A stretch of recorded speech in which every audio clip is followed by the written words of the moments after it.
Let's bring in the UN's aid agency for Palestinians, known as UNRWA. Jonathan Fowler is their spokesperson in occupied East Jerusalem. Jonathan, I don't need to go over the scale of the situation in Gaza. Nizar just outlined it there for us. I'm really interested, though, to talk about your relationship with Israel, because you're going to need Israeli cooperation if you're to resume aid to the territory. Just talk us through what that relationship is like, given that they've made accusations about that some of your agency's members were involved with Hamas.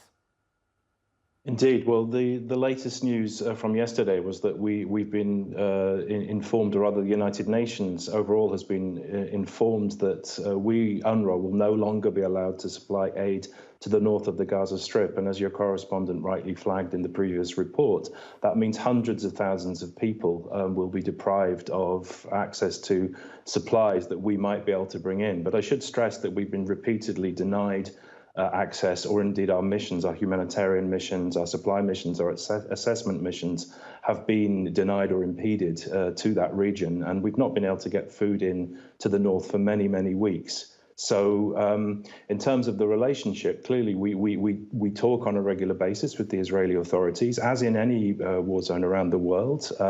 We attempt to what's known as deconflict aid missions. So all parties involved are informed and we discuss what we're able to do, where we can go. But we're just not receiving the permissions required to reach the people in need. And this is an absolute disaster. Yeah, well, the Israelis are suspicious about your members of staff, and I know that you're investigating that. Is that investigation likely to conclude anytime soon? Because I'm wondering whether the outcome of that investigation may improve that relationship and allow aid in.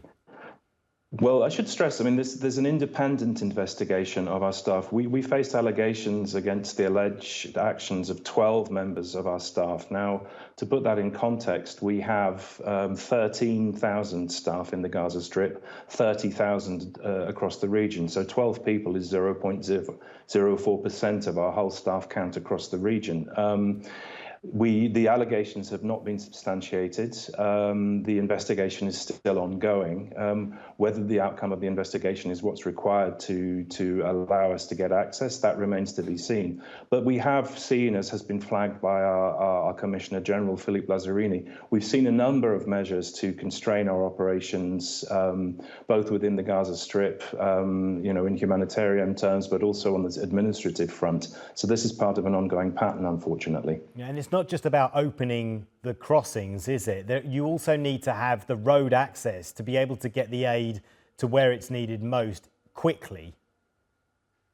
Precisely. I mean, basically, we need to get 500 trucks a day into the Gaza Strip. The average, in order to meet the minimum needs of the population, that's primarily food trucks, but also other supplies, medical supplies, things like tarpaulins, plastic sheeting for shelters. But we're only getting an average of around 150, 160 a day currently this month. That's falling far short of what's required. But as you flagged correctly, it's not just about getting into the Gaza Strip. It's also about getting around the Gaza Strip to all regions, because people in need, although most people have been displaced to Rafah, there are huge numbers of people in need. And the most desperate area of need is the north, where we have been barred from access. Thank you so much for your time, Jonathan. I really appreciate it. Jonathan Fowler there, Senior Communications Manager for the UN's aid agency for Palestinians, known as UNRWA.